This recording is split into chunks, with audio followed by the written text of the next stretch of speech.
Okay, just stop and think for a second about how much we rely on electricity. I mean, everything. Absolutely everything. Mm. From flipping a switch to, well, the most advanced tech we have. It powers our whole modern world, but it makes you wonder, where does it actually come from? And maybe more importantly, how do we keep it coming sustainably? That's exactly what we're digging into today. This isn't just, a quick look. It's a proper deep dive. Right. We're tracing the history, how we first understood electricity, and then really focusing on the renewable side of things, the Yeah. future, basically. The key sources, solar, wind, geothermal. We're using the materials you shared to guide us. So where's the starting point? Way back. Way back. Our sources take us to ancient Greece, actually, around 600 BC. Okay. Thales of Miletus. Hmm. He noticed that if you rubbed amber, it attracted light things. Yeah. Little bits of fluff, that sort of stuff. Static electricity, the very beginning. The first recorded observation, yeah. Seems simple now, but it was the first documented hint of this force. Electrostatic attraction. Foundational stuff. Like ancient magic, almost. Rubbing a rock and making things jump. Took a while to get from there to, well, here, didn't it? Oh, centuries. Yeah. Absolutely. Many minds built on that little observation over time. The texts mention William Gilbert, 17th century. Right. He coined the term electricus. He did? And importantly, he started separating electric effects from magnetic ones, a key distinction. Then you jump to the 18th century, Benjamin Franklin, the kite experiment. Ah, yes, the famous kite in the storm. Everyone knows that image. And that helped nail down the idea of positive and negative charges, really move the understanding forward. It's amazing how those early steps as risky experiments even laid the groundwork. Completely. And the pace picks up. Early 19th century, Alessandro Volta gives us the voltaic pile. The first battery, essentially. Exactly. A continuous current. That was huge. Before that, it was just static sparks. Right. You couldn't really do much with just a spark. Precisely. Then Michael Faraday digs into electromagnetism, shows how electricity and magnetism are linked. Which is fundamental for, like, generating power today. Yeah, generators and all that. Absolutely vital. That link is how we generate electricity on a mass scale. It's a core principle. So that's the real shift point. From just seeing sparks to actually creating and controlling a flow of energy. A massive leap.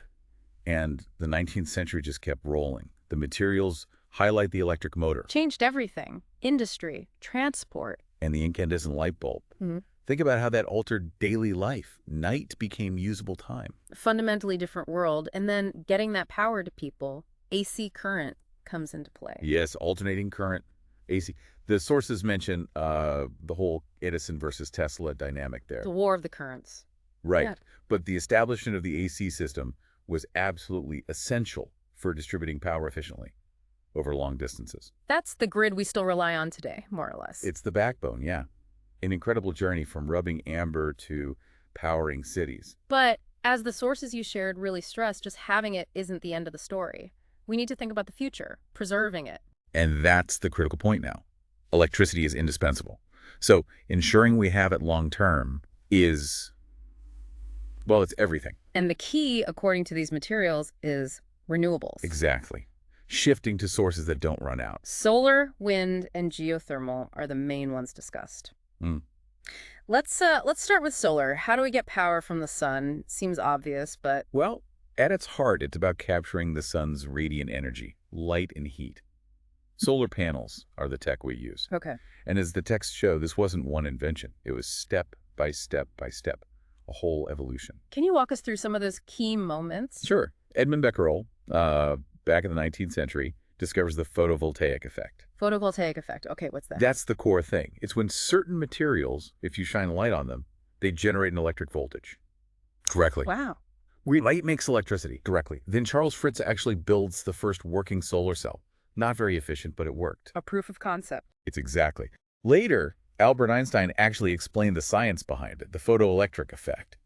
Won him a Nobel Prize, actually not for relativity. Huh, interesting. And then a huge step was Bell Labs in the mid-20th century.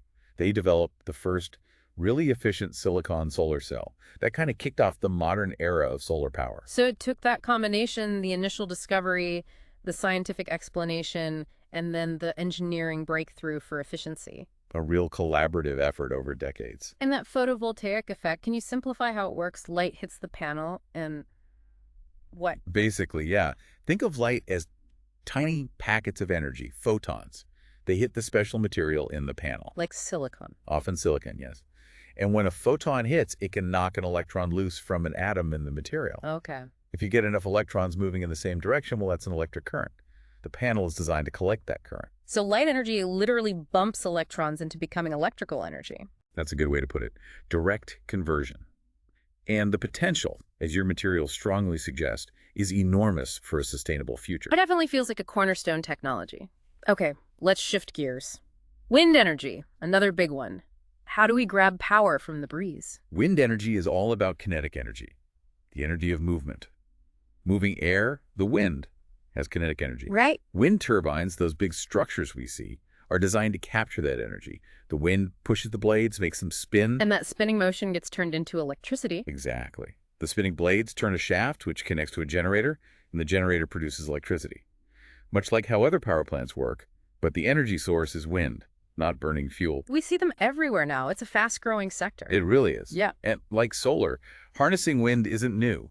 The sources mention old windmills For grinding grain, pumping water. for centuries. But modern turbines are, well, they're leagues ahead. Highly engineered, super efficient compared to those older designs. They look completely different. Sleek, aerodynamic. Right. What made them so much better? A few things. Material science is one. Lighter, stronger materials for the blades mean they can be bigger and capture more wind more efficiently. Okay. Aerodynamic design is crucial too, shaping the blades perfectly to get the most lift and rotation from the wind. Like an airplane wing, sort of? Very much like that, yeah. Oh. And also advanced control systems. Computers constantly adjust the turbine's angle, the blade pitch, everything to match the wind conditions. Smarter turbine. Much smarter. Maximizes output, increases reliability. It's this combination, better materials, design, controls, that makes wind power so competitive now. And the environmental side, the texts emphasize that. Hugely important. Wind is clean. No pollution when generating electricity. It's inexhaustible, obviously. Doesn't run out. Right. So it directly cuts down on greenhouse gas emissions compared to fossil fuels. Reduces our reliance on finite resources. Plus, the cost has really dropped. That's key, isn't it? It has to be economically viable. Absolutely. Cost competitiveness is driving a lot of the growth. Okay, so we've got sun from above, wind moving across. What about energy from below? Geothermal. How does that work? Geothermal taps into the Earth's own internal heat. Deep down, the Earth is incredibly hot. From the core? From the core, yeah, and also from the slow decay of radioactive elements in the crust. It's a constant heat source. So how do we access it? Drill down. Pretty much. In certain places, this heat creates underground reservoirs of very hot water, or even steam. Geothermal power plants drill down to tap into these reservoirs. Like drilling for hot water instead of oil? Kinda, yeah. They bring that steam or superheated water up to the surface. And use that heat. Use it to drive turbines. Same principle, again, use a source of energy, in this case heat, to make something spin a generator. Thermal energy to mechanical to electrical. You got it. It's a direct use of the Earth's natural heat. And the environmental footprint.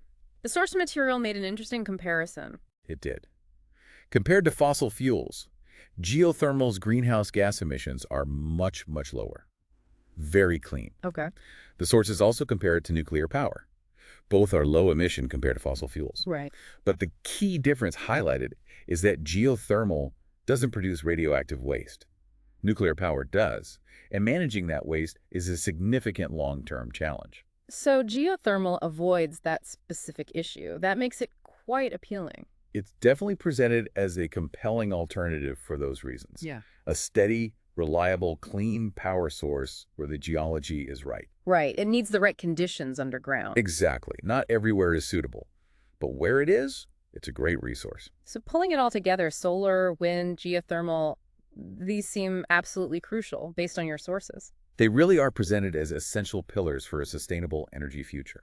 Preserving electricity access, which we established, is fundamental. We started with how vital electricity is, went back to the very first observation, Staley's and his amber. all the way through the inventors and scientists, Franklin, Volta, Faraday, Tesla, Edison. to now harnessing these vast natural renewable flows of energy. Sun, wind, Earth's heat. It's quite a story. And we touched on those aha moments, understanding the photovoltaic effect. Light making electricity. Seeing wind turbines evolve from simple machines to these high-tech power generators. Grid scale power. And appreciating the unique benefits of geothermal.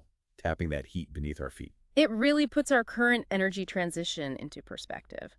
So, as we wrap up this deep dive, it feels like we've covered a lot of ground, from history to modern tech. Definitely. But the story isn't over, is it? Innovation continues. That seems like the perfect place to leave it. The progress has been incredible, but the need for continued innovation, for finding even better ways to harness, store, and use renewable energy, that challenge remains.